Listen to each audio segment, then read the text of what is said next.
Today we're going to talk about solving system of linear equations in two variable. We've talked about solving linear equations in two variable already. So if we have something like 2x plus y equal to 5, this is this linear equation in two variable, and we've solved these linear equation. This represents a straight line. We draw that line.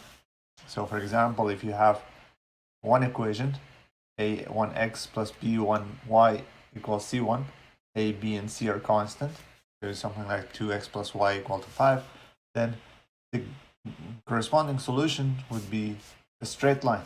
So this red line, for example, represents the solution to that equation, equation 1. How about the blue line would be a solution to the other equation. You would have two equations, each one represents a straight line. System of linear equation basically means you have more than one equation. You're given two equations with two variables. In this case, we want to find out the solution that satisfies both equations at the same time. And so all this solution on the red line satisfies the equation 1, and the solutions on the blue line satisfy equation 2. So which solution satisfy both at the same time? It's the intersection point, this point right here. Whatever the x and y coordinate is, it satisfies both lines, belongs to both lines, so therefore it satisfies both equations. That's what we're looking for. We're going to figure out what is the solution to that. It's not always possible that you have solution. So if you have like two lines, say you have two lines that are parallel to each other, they never intersect. So therefore, if you have the system of equation to represent two lines where they never intersect, those system will never have solution. Sometimes you have two lines that are exactly the same, they lay on top of each other, therefore you will have infinite solution. We're going to cover those examples as well. But normally, if the lines are not parallel, then there would be an intersection point, and that intersection point satisfies both equations. That's what we're focusing on. We want to figure out the solution to that. Okay, here's an example. So you're given these two equations. They ask you, is this point -1 and 1 is a solution to this system of equation? That means if you replace -1 and 1 into both equations, does it satisfy both equations? So let's try it. Replace 2 times -1 plus 1 equals -1, and -1 minus plus 1 equals -2. Is it true? First case, yes. Second case, yes. Therefore, the answer to our solution, the answer to our question is yes. -1 and 1 is basically the solution to this system of equations, since it satisfies both. What if it was 0 and -1? You replace 2 times 0 plus -1. Is it equal to -1? I'm replacing it into this equation. See, are they going to satisfy those two equations? 2 times 0 is 0, plus -1 is -1. This works. I replace 0 and -1 into the second equation. You'll get 0 minus -1 equal to -2. This is not true. This is a false statement. So the answer to this equation would be no. It's not a solution to the system. It's a solution to one of the equation, not to the both equation. Therefore, it's not a solution to this. That means if you draw these two lines, 2x plus y equal to -1, let's say this is one of them, the other one is something else like this. The point, sorry, I erase this. Let's say it's something like that. The point -1 and 0, sorry, -1 and 1 satisfy the equation. Well, my graphing is not correct. So this point here, for example, would be -1 and 1. It doesn't satisfy, it satisfies both equations. It belongs to both lines. But the other one, -0 and -1, only belongs to one of the lines, not the other. Therefore, it doesn't belong to the system of equation. It doesn't satisfy the system of the equation. That's basically what we're trying to do. If you're given the solution, checking is nothing difficult. You just figure out, does it satisfy both equations or not? So the question is, what if they give you the equation and they ask you to figure out what is the intersection point? That's what we're going to discuss. There are there are three ways. Elimination, substitution, and elimination by addition. It's just too many cases that you don't want to memorize what to do, what not to do. I will show you a method that works always, and on the exam they do not ask you to follow a specific method. Just stick with the way that you want to do it. You can pick your method yourself. I'm going to show you two of these cases. So here, let's start with substitution. Substitution means get rid of one of the variables and replace it with the other. So let's look at the two equations. And for me, the second equation looks simpler. So in the second equation, I can try to isolate x. What would be x? Add y to both sides, you'll get 2 plus y. Right, this is by the substitution method. Okay, so x equals 2 plus y. This is from the second equation. I'll go back to the first equation. Instead of x, I replace 2 plus y. So what do we get? 2 times 2 plus y plus 3y equals -1. So in the first equation, I replaced 2 plus y for x. And now what you have is just a linear equation in one variable. Distribute the 2, get 4 plus 2y plus 3y equals -1. What you have is 5y equals -5, therefore y equals -1. If you figure out y, you can figure out x. What is x? Replace y. So x becomes 2 plus -1, which is positive 1. So I found out the intersection point. It is 1 and -1. This is the solution to the system.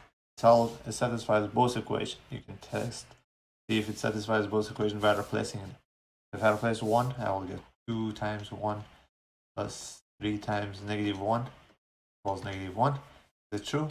Yes, it is. If you replace 1 and -1 into the second equation, 1 minus -1, is it equal to 2? Yes, it is. So therefore, this is our solution. This is called the substitution method. The only problem with the substitution method is not always this substitution is going to be neat. Sometimes you have to divide by something like a 3 if there was a 3 here. It becomes more complicated. But if the equations are simple enough, substitution actually is a good choice. It depends on the examples. Okay, the other method is called the elimination method. So here, let's go through the elimination method.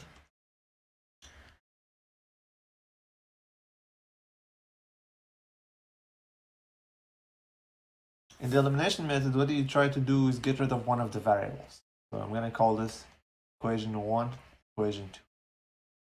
And normally, you start to make the coefficient to be equal to each other. So if this was 2x, I would hope that the second equation have 2x as well. This way, if I subtract the top from the bottom, then I can cancel out the 2x.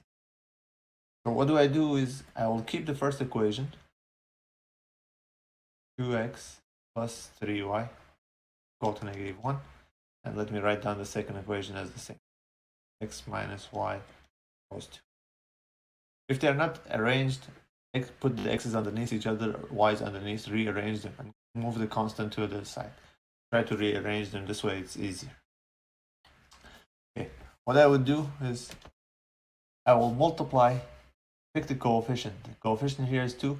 I'll multiply a 2 to the other side, to the second equation. The coefficient here is 1, so I'll multiply 1 to the first equation. But this way, if I do that, the coefficients are not opposite. So I'll pick one of them to be the opposite. I'll pick the second one, for example, to be the opposite. Why do I do this? I'll do this so when I multiply, what do I get? I'll get, so let's multiply. 1 times 2x becomes 2x. 1 times 3y, positive 3y. 1 times -1, still -1. I'm distributing this one into all three. I multiply -2 to all three. What you get is -2x, positive 2y, and -4. What was the purpose? The purpose was just to make sure that the first variables are opposite of each other with the same coefficient. So therefore, if I add the two equations together, what would I get is these two will cancel out. That was the whole purpose. That's why I multiplied these coefficients 1 and -2. Always you do the same thing, opposite. Just try to make a common coefficient. You can pick 4 and negative 8 if you want, but picking smaller number would be better. Big one. Okay, so add them. Add equation 1 and 2 together. If I do that, what do I get? 2x plus negative 2x will give me 0. 3y plus 2y, get 5y. And negative 1 minus 4, negative 5. Now this is 5y equals negative y. What is y? Y is negative 1. How do I get x? Replace this to one of the equation. Doesn't matter which one. You can replace them to here, go back to the original ones. Doesn't really matter. I'll go to the simplest one. The simplest one turns to be this second equation. So I'll say into x minus y equal to 2, I replace y equal with negative 1. So I get x minus 1 equal to 2. You can figure out what is x. X equals this 1, subtract 1 from both sides, get 1. So I got x and y. So what is the solution? The solution is 1 and negative 1. Same thing that we got earlier. So this elimination method is very common because if you're dealing with more than 2 variables, we're going to discuss this, 3 variables as well. This method always works. Substitution is going to be messy. Okay. Here, let's try another example.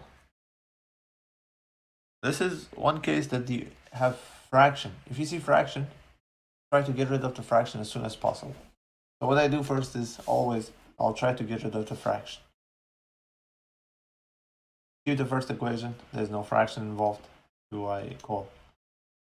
And if there is a constant, move the constant to the other side. Put them in order, negative.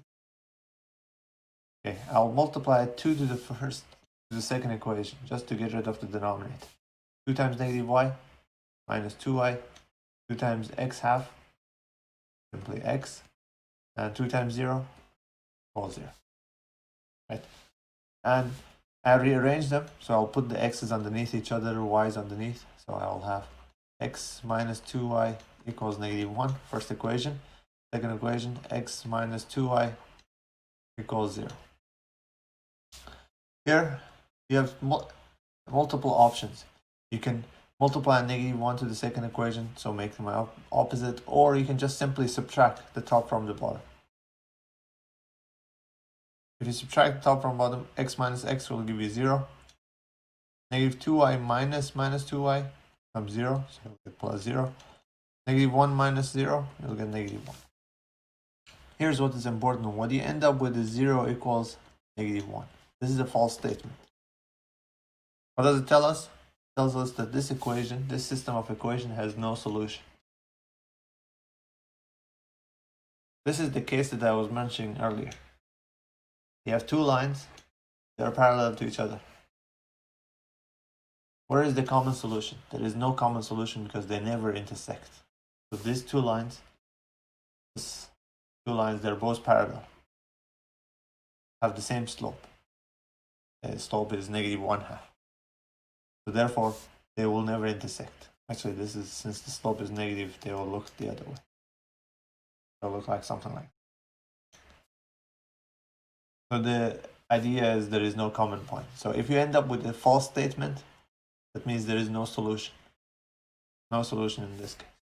The procedure is the same, it's just at the end you'll end up with no solution, a false statement. Here's another example. Again, if they are not arranged, if you're dealing with fraction, get rid of the fraction. If they are not rearranged, put them in specific order. I'll write them as x plus 3y equals 1. This is the first equation. Add 3y to both sides. And in the second equation, I have 2x plus 6y equals 2. I can multiply the first one by negative 2, second one by 1. By doing this, I'll make the coefficient to be opposite for x. What do we get? Try not to change anything in the original equation. This way you always have this clean form of the original equation. If you want to check something, you can go back to this and check. Okay, so let's get negative 2x minus 6y equals negative 2. The second equation, what do you get is 2x plus 6y equals 2. Now, the coefficients are opposite, for x, add the equations together. You'll get 0 plus negative 6y plus 6y is 0.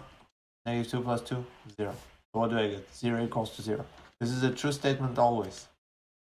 What does it tell me? It tells me you have infinite solution.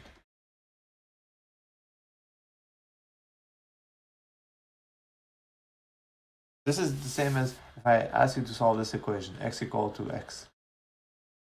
You'd say subtract x from both sides. What you get is 0 equal to 0. How many solutions does x equal to x has? Infinite solution, because you ended up with a true statement.